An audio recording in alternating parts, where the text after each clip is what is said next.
इस खित्ते के अंदर बहुत सारी तब्दीलियां आ चुकी हैं और बहुत सारी तब्दीलियां आ रही हैं। मक्का मुआहदा उसकी एक इब्तदा है जिसने कि रीजनल सिक्योरिटी पैरामीटर्स को तय करने में एक बहुत ही अहम किरदार अदा किया है। ज़ाहिर है कि इस मुआहदे में 3 मुल्क जिसमें तुर्की भी है, पाकिस्तान भी है, सऊदी अरब भी है, इन तीनों का अपना बहुत ही अहम किरदार है। लेकिन अब बहस ये हो रही है या इसके ऊपर तबसरा ये हो रहा है कि क्या मज़ीद ममालिक भी इसके अंदर आएंगे और क्या ईरान के बग़ैर कोई भी सिक्योरिटी जो नेटवर्क है वो काम कर पाएगा या दिफाई मुआहदा जो है वो मौसर होगा। इसके ऊपर बात हो रही है। कल एक बहुत अहम डेवलपमेंट एक मरतबा फिर सामने आई कि मोहसिन नकवी साहब जो हैं वो तेहरान तशरीफ़ ले गए, उनकी वहाँ पर मुलाकातें हुई हैं। प्रेसिडेंट पेज़ेश्कियान के साथ भी मुलाकात हुई है जिसमें कि उन्होंने एक अलामिया जो बाद में जारी किया उसके अंदर उन्होंने इलाकाई ताउन की बात की है और ये कहा है कि उसकी इस वक्त बहुत ज़रूरत है। अगर इस मामले को देखा जाए तो जाहिर है कि एक तो ये इशू बहुत इम्पॉर्टेंट है, मक्का मुआहदे में क्या ईरान शामिल हो सकता है और फिर इसी तरह से क्या ईरान के तहफ़्फ़ुज़ात जो अगर थे तो वो दूर हो चुके हैं और सबसे इम्पॉर्टेंट जो डेडलाइन है ईरान और अमेरिका के मुआहदे की वो ख़त्म हो रही है। और तकरीबन जो 17 जून को मुआहदा हुआ था 60 दिन के लिए जंग के खात्मे का या एक सीज़ फायर हुआ था जिसमें पाकिस्तान ने बड़ा अहम किरदार अदा किया था। इस्लामाबाद MOU का नाम इसको दिया गया था, जिनेवा में इसके ऊपर दस्तखत हुए थे, उसके ख़त्म होने में से 5 दिन बाकी हैं। तो क्या एक मरतबा फिर इसकी तौसी हो जाएगी? ये बहुत अहम सवाल है। या फिर 5 दिन के बाद अमेरिका और ईरान एक मरतबा फिर आमने सामने होंगे। इस दौरान हमने कुछ पेशरफ्त देखी है और वो ये है कि अमेरिकी सदर के बयानात जो हैं वो पहले जैसे नहीं रहे, उसमें धमकी का अंसर जो है वो कम होता नज़र आ रहा है। लेकिन क्या पाकिस्तान अभी भी मीडिएटर के तौर पर काम कर रहा है? और मोहसिन नकवी साहब फील्ड मार्शल साहब का और वज़ीर आज़म साहब का खुसूसी पैगाम लेके तेहरान गए हैं, वो पैगाम क्या हो सकता है? ईरान 6 शराइत की बात कर रहा है, पाकिस्तान मीडिएशन करवा रहा है और अमेरिका जो है उसको इस जंग की जो तौसी है, जंगबंदी की तौसी, उसके अंदर दिलचस्पी है या नहीं है, ईरान को दिलचस्पी है या नहीं है, इसके ऊपर भी आज के इस प्रोग्राम में हम बात करेंगे।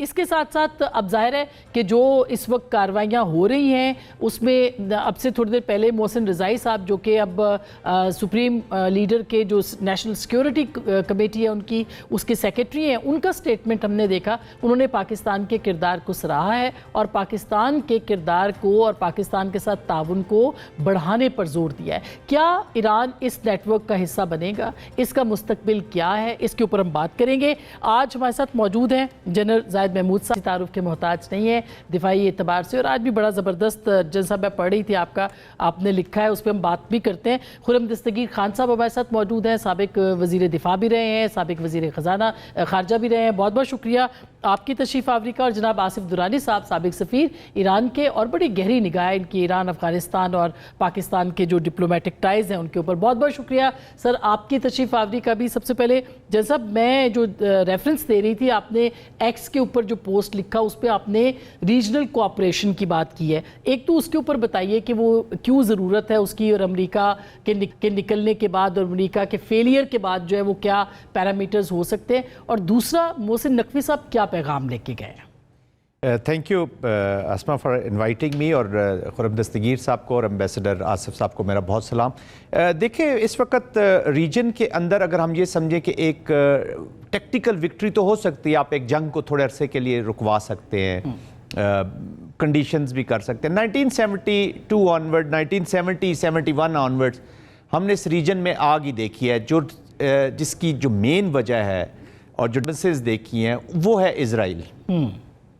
तो इजराइल इज़ एन एलिफेंट जिसको आप जब तक एड्रेस नहीं करेंगे या उसको कंट्रोल नहीं करेंगे या इसकी वो मस्त हाथी को बांधेंगे नहीं, रिस्ट्रिक्ट नहीं करेंगे, तो you can't have peace in the reason.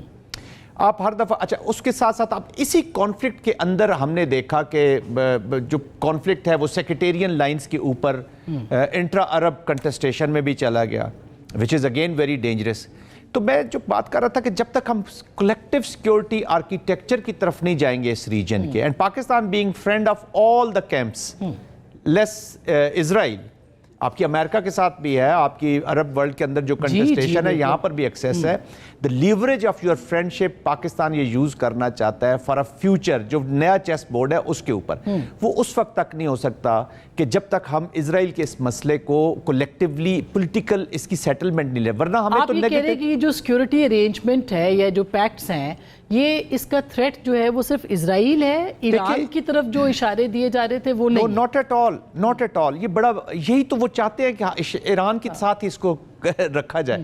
دیکھیں اس وقت سب سے بڑا چیلنج جو مڈل ایسٹ کا ہے, یا جو ہمارا بھی چیلنج آ رہا ہے اس ریجن کے اندر, وہ یہ ہے کہ یو ایس کتنا ریزسٹ کر سکتا ہے. Are they controlling Israel or not, اور ان کے کنٹرول میں ہے بھی کہ نہیں ہے, اس کی گارنٹیز. ابھی دیکھیں نا, یہ ادھر معاہدے ہو رہے ہیں, پریزیڈنٹ ٹرمپ معاہدے کر رہے ہیں, اسرائیل کہہ رہا ہے جی کہ میں غازہ پیس بورڈ میں نہیں بیٹھوں گا, اس نے ریجیکٹ کر دیا. He is rejected President Trump and United States. Lebanon کے اندر وہ کہتا ہے جی میں یہاں سے ملیشیاز نہیں نکالوں گا. اچھا, بورڈ آف پیس میں ڈس آرمامنٹ کی بات ہو رہی ہے, آپ نے ایک کمیٹی بنائی ہے, اس نے ڈس آرمامنٹ بھی کرنی ہے. وہ جو کانفیڈنس, وہ کہتا ہے میں جب تک وہ ڈس آرم نہیں ہوگا اب میں یلو لائن پہ نہیں جاؤں گا.